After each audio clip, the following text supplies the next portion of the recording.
Eto, yung sa Vice Presidente, magkano daw?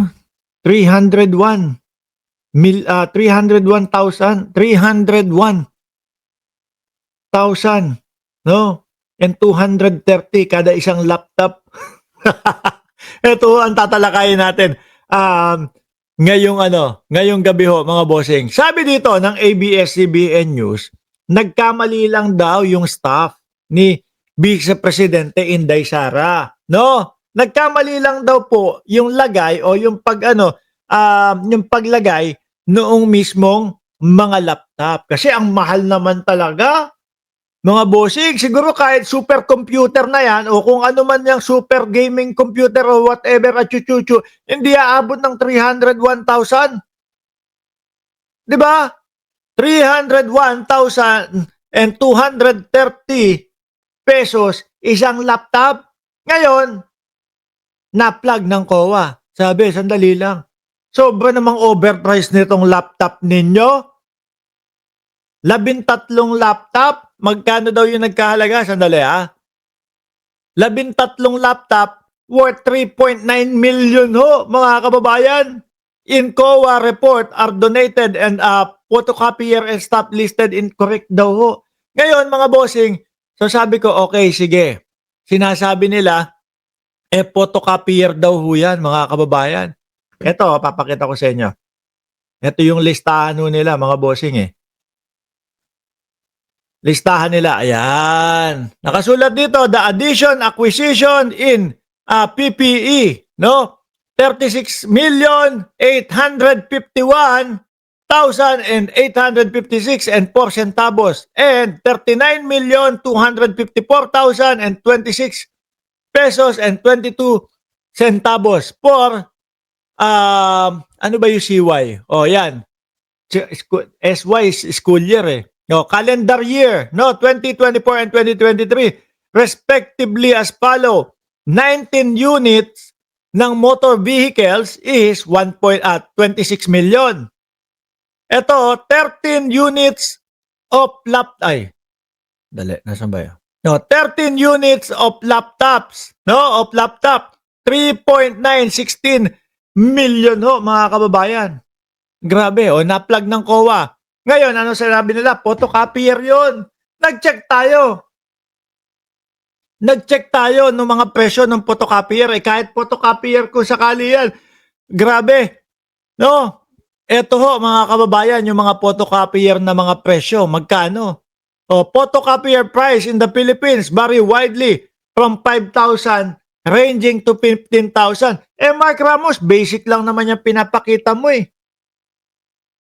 Di ba? Basic na presyo lang yan. Yung mga high-end. No, sabi ni Waller Gabo, Lords Mark, yung motor, ano ba yan? Super jet ski, pwede sa land and water para ganyang price na 26 million. Motor vehicle, ano yata yun? Mga sasakyan ata ito, no? Hindi porket motor, hindi motor.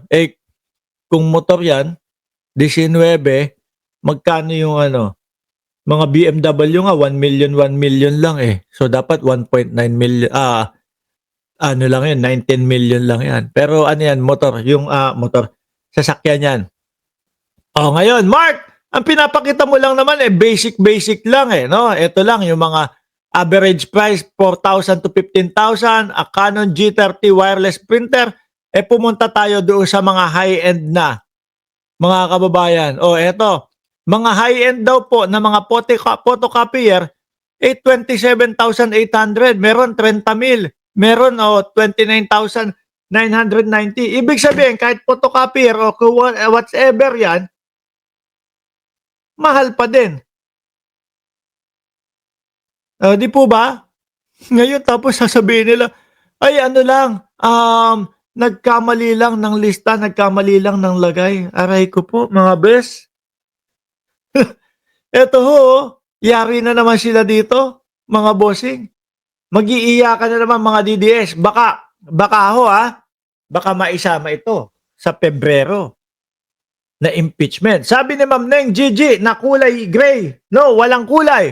Hindi. Mamaya, tayin lang natin sila, no?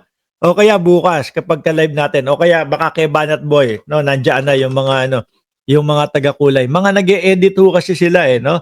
Mura lang naman ang printer. Grabe naman 'yan. Kitang-kita talaga ang pagnanakaw na ginagawa. Baka ho sa mga susunod na impeachment kagaya po nung Pebrero na impeachment, sama din ho 'yan, mga bossing. 'Di ba? Yan yung kailangan mga ipaliwanag talaga. Pati yung mga ano, pati yung kanilang mga confidential funds, etc. Yun no, mga bossing, ay ang mga magiging dahilan para daw po i-impeach si Sara Duterte. Sabi ni Patricia Laurel Vlog. Oh.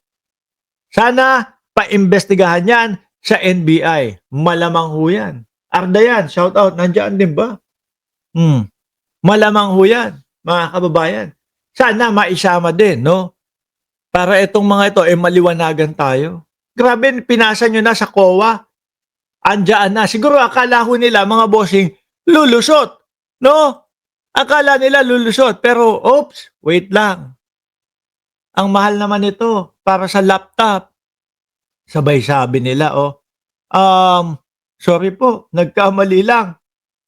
No? Nagkamali lang po. Diyos ko naman. Parang ang dali-dali lang. Ano kaya si Baken yung nagkamali na stop diyan? Sabi ni Mark Estacador, 84 na akala ko bibigyan mo ako ng $84 eh. Oh, taon-taon may overprice siyang issue. Totoo. Pero pagka po paliwanagan na, hindi ipinapaliwanag. Pagka po hanapan na ng ebidensya, wala naman pong mga maipakita ding ebidensya, mga bossing. Di ba? Yan ang problema sa kanila eh. Tapos ang gagawin nila, babato. Babato na kung ano-anong pagbibintang kay Pangulong Bongbong Marcos, kay Martin Romualdez. Wala naman sila maipakita ebidensya. Eto sa kanila, laging merong mga ganito. Laging mga may resibo. Di ba?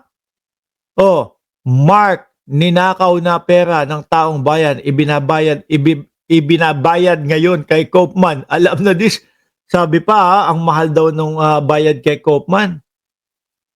'Di ba? Kasalanan ni Miggy Mango. baka si Jukes de Asim, no? Si Kokoy Villamin, si Yoyoy Villamin, sino pa? Tsaka yung confirm whether it's you're trying to say. Sino kaya? Baka si Jordan G ito. Tanungin niya natin. Kalaya, Laguna. Tanungin natin. Si Jordan G, binubuksan yung email ko. Oh. Anyway, mga bossing, no? Grabe sila. Kahit na laptops, mura lang. Kung pang office work use lang. Oho, totoo yan. Yung sinasabi ni Ma'am, oy, Jordan G, kulayan mo daw si Ma'am Neng Gigi, kulayan mo daw sila dyan. No, nagtatampo, sabi, 1 taon kaming hindi manonood sa iyo, Mark, pag hindi mo kami kinulayan. Oh, okay, ikaw ya, sige, go. Biruin yun, ang powerful ni Jordan G, oh. Pati po yung email ko, kaya niyang buksan. Mga kababayan. Jordan G, kulayan mo daw sila dyan. Mga bossing, paano? Mamaya ho, ulitin ko ha, mamayang gabi, naka-live din tayo dito sa Birahan PH, mga bossing. Kasi, si Nyolo yata, magpapahinga muna ng 1 buwan ng December. Tapos, balik ng January. Yun yung sabi ni Boss Nyolo, mga bossing. Kaya ako muna ang pupuno doon sa mga doon sa mga magpapahinga na mga host dito. At magdadagdag pa tayo, mga kababayan. Babae, kung meron kayong kilala, magaling sa political vlogging, naku, sabihan nyo, i-message kami doon sa Mark Ramos channel. Okay? Magpapaalam muna ako. Magkita-kita tayo bukas ng umaga sa Mark Ramos channel at dito po sa Birahan PH, mga bossing. Ulit, maraming salamat and God bless po sa ating lahat.